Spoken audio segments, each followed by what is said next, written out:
Welcome to Get Sleepy, where we listen, we relax, and we get sleepy. My name's Thomas, and I'm your host. Thank you for tuning in. Tonight we'll journey together to Fez in Morocco, taking in all the sights, sounds, smells and tastes of this unique old city. Let's get nicely settled into bed, relaxed, comfortable, and ready for sleep. Draw in a slow, deep breath, filling your lungs right up, and enjoy the feeling of letting it go with the out-breath. It's time to say goodbye to the day, to gently welcome the peace and quiet of night, and to be appreciative for the opportunity to rest. Whatever came your way today, you've made it through, just as you always do. No matter how big or small, there would have been moments of accomplishment today. And no doubt there may have been some moments that challenged you as well.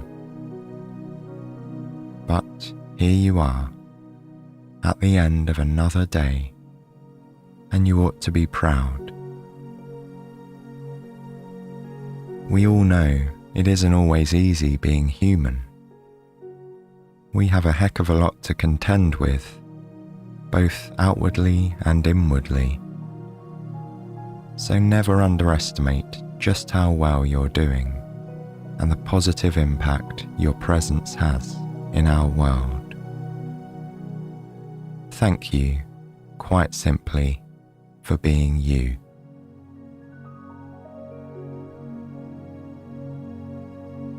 As you continue making your way into sleep, just rest your attention on the sound of my voice and imagine the beautiful city of Fez that we're about to enter. It's a bustling city filled with old world architecture. Vibrant colours of all shades are abundant, but the dominant hue is that of the golden sandstone most buildings are constructed with. This is Fez, and it's here in a quiet courtyard that our story begins.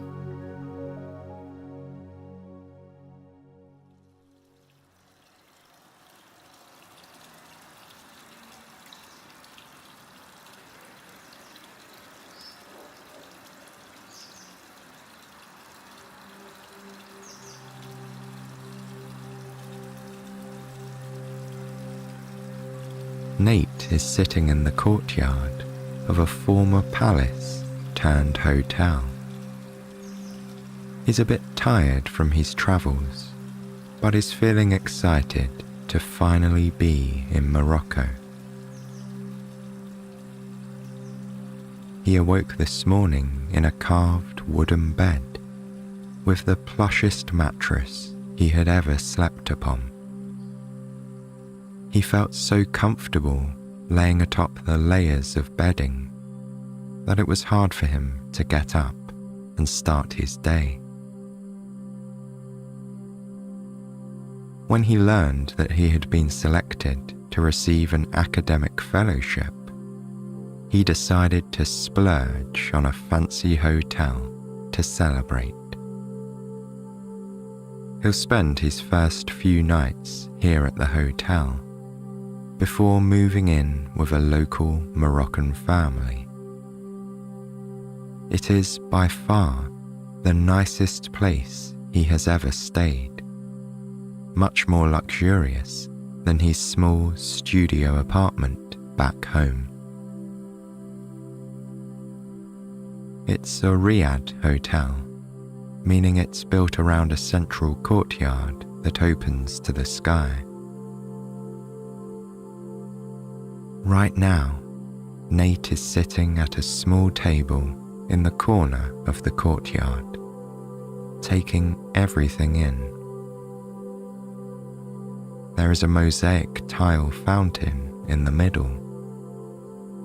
The sound of bubbling water echoes throughout the space, and the bright blue sky is visible above.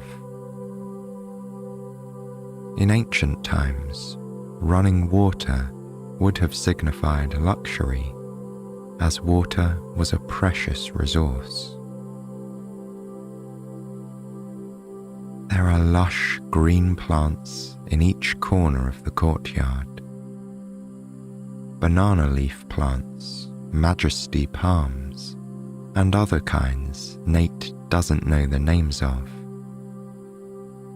The floors of the courtyard are covered in geometric tile work in the most vibrant colours: turquoise, blue, gold, maroon, white and black. Nate can feel the warm sun beaming down onto his skin and can smell the honeysuckle flowers that are placed throughout the hotel. Just then, one of the employees approaches. He's wearing traditional clothing, wide trousers and a squared cap, also called a fez. He offers Nate a cup of Moroccan mint tea. "Welcome," he says. The tea is served piping hot, with a generous amount of fresh mint leaves stuffed into the tall glass cup. Nate savours each sip, as it's unlike anything he's ever tasted before. The strong taste of gunpowder green tea is tempered by a generous amount of sugar. The mint leaves lend a refreshing and zesty bite.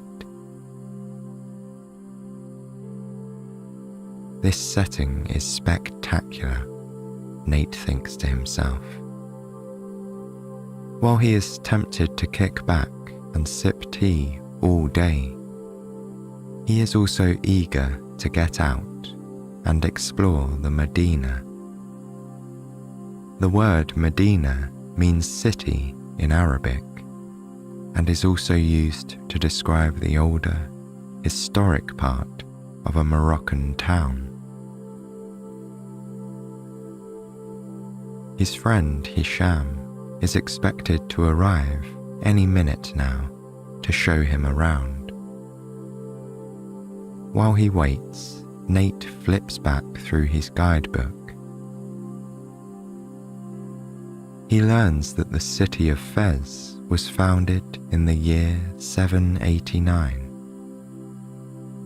The ancient Medina is one of the largest car-free zones on the planet, as well as one of the oldest continuously inhabited cities in the world.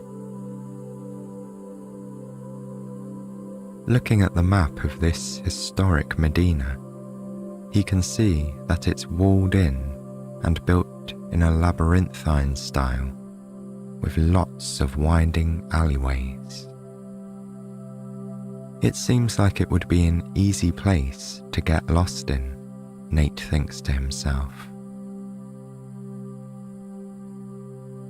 As he looks up from his book, he sees Hisham making his way across the courtyard toward his table. "Welcome to Morocco," his friend says, as he gives Nate a huge hug. Hisham is a history student here in Fez. The two met when he was studying abroad a few years ago and have remained good friends ever since. As two history enthusiasts, they are both fascinated by this wonderfully complex city. Hisham had previously explained its layout to Nate. He described how the city was built in 5 layers and how 5 was a holy number in Islam. Now that they are together, Nate wants Hisham to show him each layer as they walk through the old city. "Are you ready for your insider's tour of Fez?" Hisham asks. Nate nods. Definitely. As they step outside of the hotel, they find themselves in a narrow alleyway. The clay walls of the corridor are baking in the hot sun, emanating an earthy, muddy smell.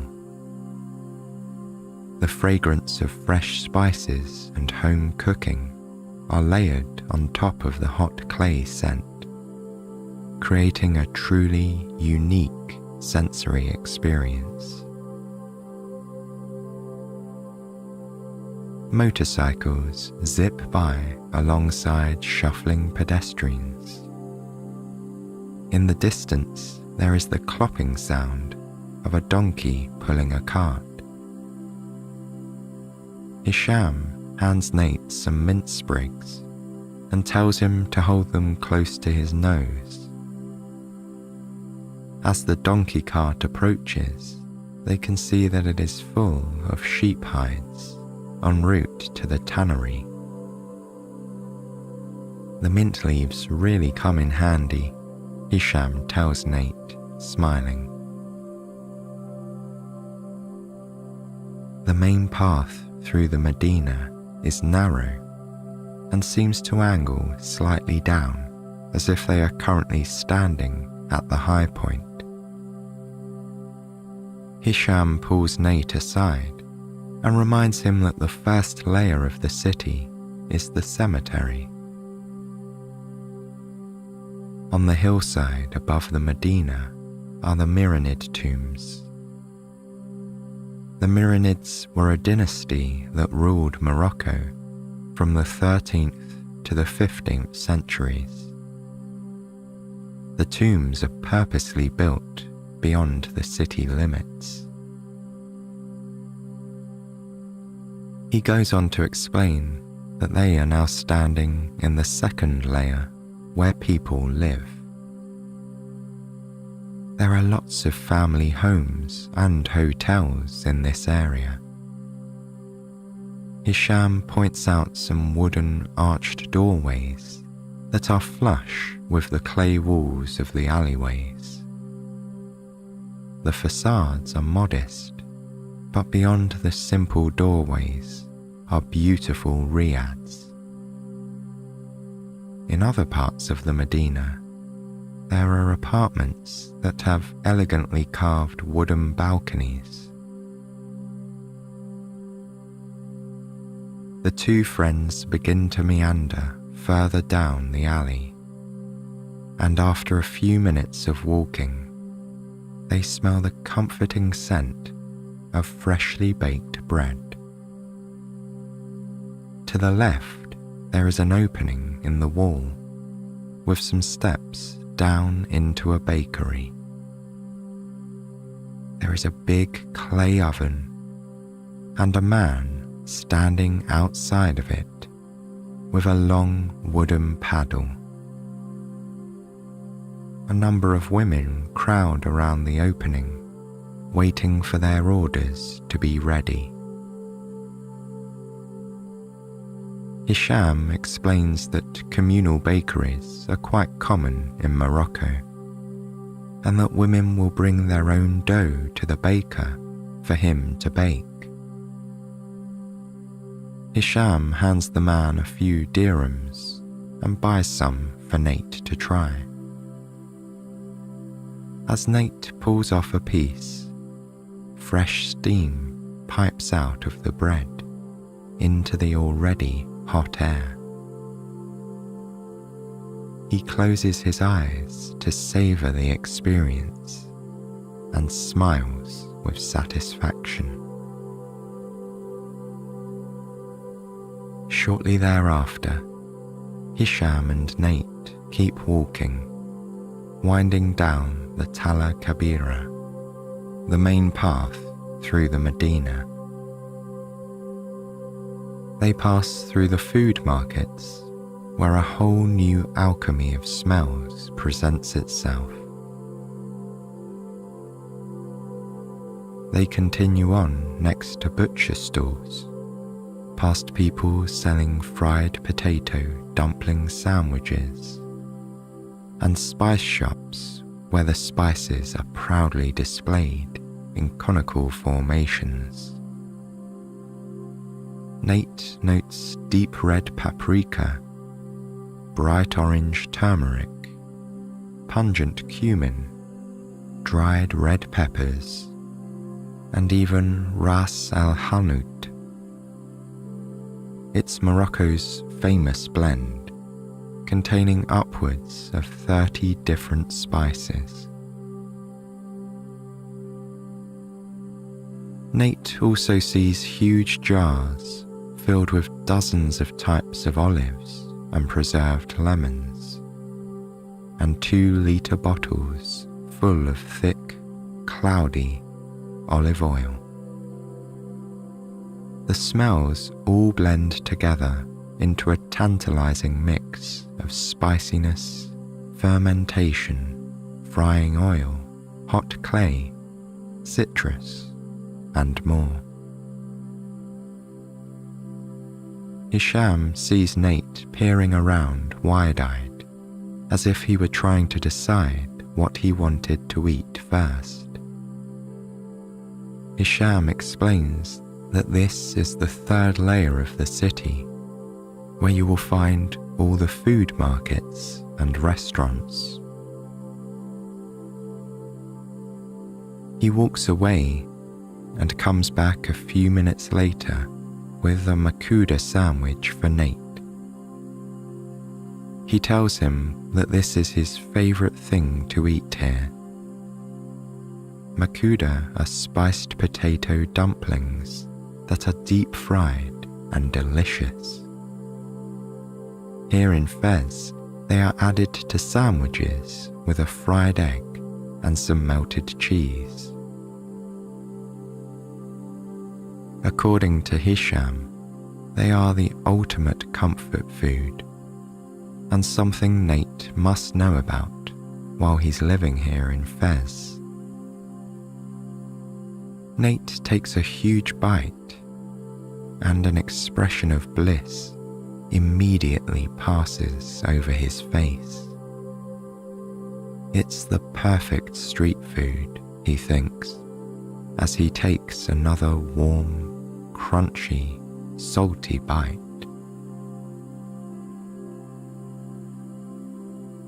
The pair ambles onwards, winding further into the Medina. Soon they hear a din in the distance that sounds like hammering metal. A few steps further, and they can see where the sound is coming from. A handful of coppersmiths, both teachers and students alike, working on their exquisite pieces. There are beautiful copper plates and pans hanging all over the place as Nate and Hisham enter a small plaza called Sepharine Square. The little shops around the courtyard display the most intricately designed metal lanterns, teapots, cups, and even tagines. Each item has different etched and hammered metal patterns. As they turn around, they notice a man seated on the ground who has stopped hammering a bowl to greet them. He offers them both a cup of tea and gestures for them to sit down. Hisham thanks him in Arabic as he and Nate each take a seat on an embroidered leather cushion. Curled up on a third cushion beside them is a little white kitten, purring softly as it sleeps. Hisham proceeds to tell Nate that they have almost arrived at the heart of the Medina. He introduces Nate to the crafts quarter, here in the fourth layer of the city. It is adjacent to the dyer's souk, where textiles are coloured with natural dyes made from lapis lazuli, henna, beets, saffron, and indigo. In the other direction are the ceramics, which are very famous in Fez. Fez's ceramics are known for a style of white glaze with very detailed ultramarine blue motifs. In Marrakesh, the clay is red, but in Fez, it is white. A bit further onwards is the leather souk, where finished products from the tannery are sold. And Sepharine Square is where the metalsmiths work. Not too far away are the woodworkers. They carve cedar wood and inlay mother of pearl. These pieces are famous around the world. Fez is known as the craft capital of Morocco and is full of artisans who are dedicated to preserving its rich artistic traditions. Typically, artisans will teach their children, starting when they are very young, and the craft is passed down through the family lines. Nate looks in awe at everything he sees around him. As a historian, he is fascinated by the practice of passing down crafts from one generation to the next. Seeing the commitment to preserving culture and tradition is wonderful to him. Nate decides to purchase a metal teapot from the man to remember his hospitality and this special tour on his first full day in Fez. The teapot is hammered silver and is very shiny. The metal handle is covered by a hand-sewn pot holder of a person in traditional Moroccan clothing, a long robe and a square hat. The amount of charm and craftsmanship present in this one object is remarkable, Nate thinks. He will always remember this day with Hisham and his first tour of Fez when he looks at it. The din of hammering continues in the background, and now the kitten is awake and batting a piece of yarn across the floor. Hisham tells Nate that they are very close to the mosque, which is the heart of the city. Fez is also known as the spiritual centre of Morocco, and the great mosque, Al-Qarawiyyin, is at the centre of Fez, just ahead. Nate is excited to be so close to the fifth layer of the city. He feels a sense of anticipation and wonder just thinking about it. He has studied this area extensively, and his research will bring him back here many more times while he's living in Fez. They finish up their tea at the coppersmith's shop and thank him before leaving and walking down to see it. Moments later, the call to prayer begins to echo from the mosque. As they get closer, the mosque comes into view, and it is absolutely beautiful. Around Nate and Hisham, people make their way down towards the mosque for afternoon prayers. The call to prayer reverberates all around, as though broadcast in surround sound, as other nearby mosques also chime in.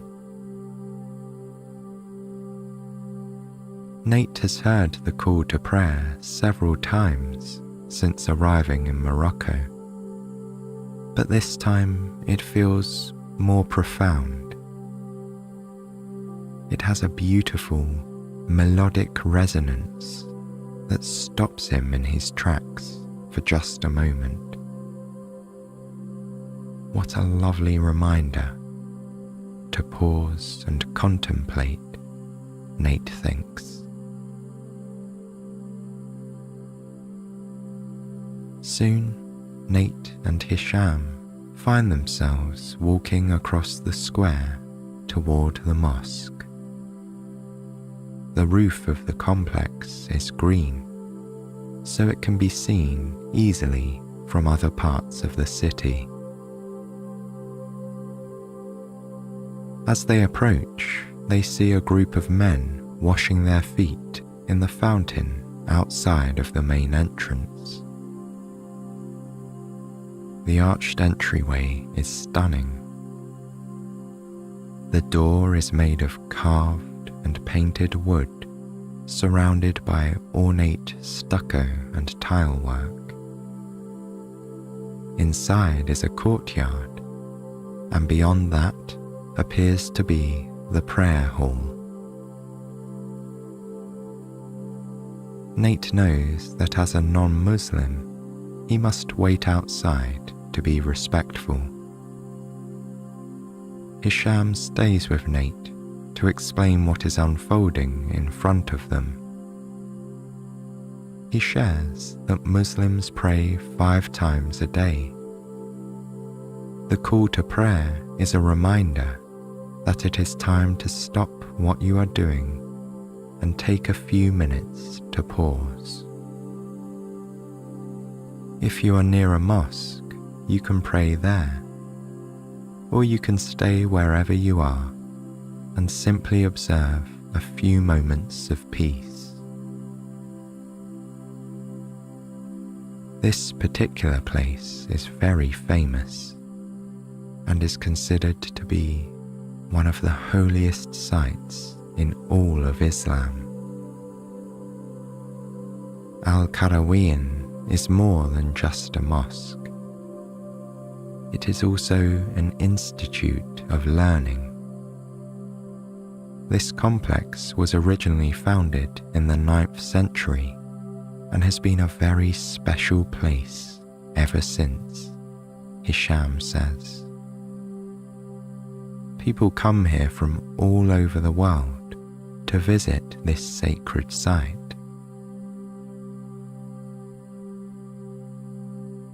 Nate can feel the power of this incredible place and can now understand its significance in a whole new way. He had previously read about this mosque, but being here and witnessing it is a totally different experience. He and Hisham lean against the clay walls of the alleyway and remain quiet, simply observing this moment of shared devotion and contemplation. They each feel a deep sense of peace and ease wash over them, totally engrossed in the moment, totally present to all the sights, sounds, and smells in their surroundings. In the spiritual center at the heart of Fez, deep in the old Medina, time slows down. Movement, working, and rushing stops, if only for a moment. There is no pressure or concern to do anything else but be still and appreciate this place in time just as it is, at peace.